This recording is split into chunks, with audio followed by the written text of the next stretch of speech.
Hi there, I'm Gabe Cipollone, and today I'll be talking about our project on minimizing the external exposure of nasogastric tubes in pediatric patients to help prevent accidental removal. A nasogastric or NG tube is a thin, flexible plastic tube that passes through the nose, through the esophagus, into the stomach to deliver or remove contents. These tubes are typically used for patients with swallowing difficulties, malnutrition, inflammatory bowel disease, head and neck cancers, and related conditions.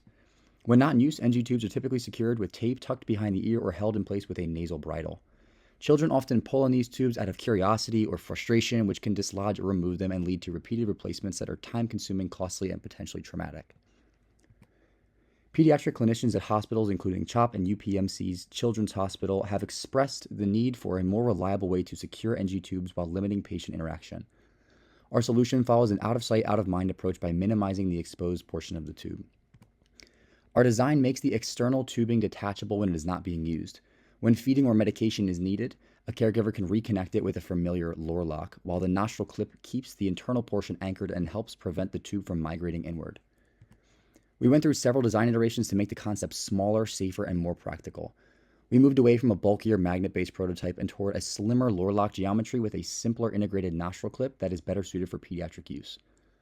Our current design combines a low-profile Lore lock with a nostril clip to secure the NG tube while reducing external exposure. The external tubing can be detached when not in use and reattached when needed. Our benefit risk analysis helped us decide which risks were manageable and which were not. Some residual risks, like incomplete Lore lock engagement or clip slippage, were considered acceptable because they are visible, familiar to clinicians, and can be reduced through training, sizing guidance, and routine checks. Verification testing was a major part of this project. First, we confirmed dimensional fit for the intended 5 to 10 French tube range. We then tested mechanical performance, and the connector withstood axial loading above our 5 Newton requirement and our lateral or shear loading above 2 Newtons. We also evaluated durability by cleaning 5 devices through 20 rounds with 70% isopropyl alcohol pads. We also confirmed the adequate tensile strength based on published material data, tube flexibility during repeated twisting, and tool-free insertion without changing the normal clinical workflow. For validation testing, we moved into simulated use with 15 pediatric clinicians at UPMC Children's Hospital. Testing was completed on a pediatric mannequin using our 3D printed prototype and a 10 French NG tube. In addition to task completion, we collected clinician feedback through a survey focused on usability and physical and mental workload.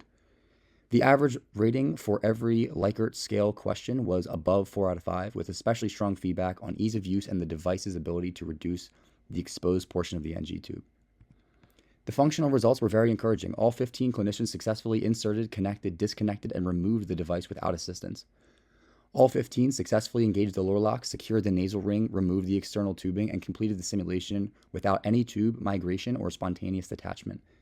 That means the prototype met all predefined acceptance criteria for simulated use and gave us strong early evidence that the concept is feasible, intuitive, and functionally effective. This project resulted in a final design for a low-profile, detachable NG tube securement system that addresses the clinical need to reduce external tubing exposure and accidental removal in pediatric patients. Our design process, supported by verification and validation testing, showed us that the device can function as intended while remaining practical for clinical use.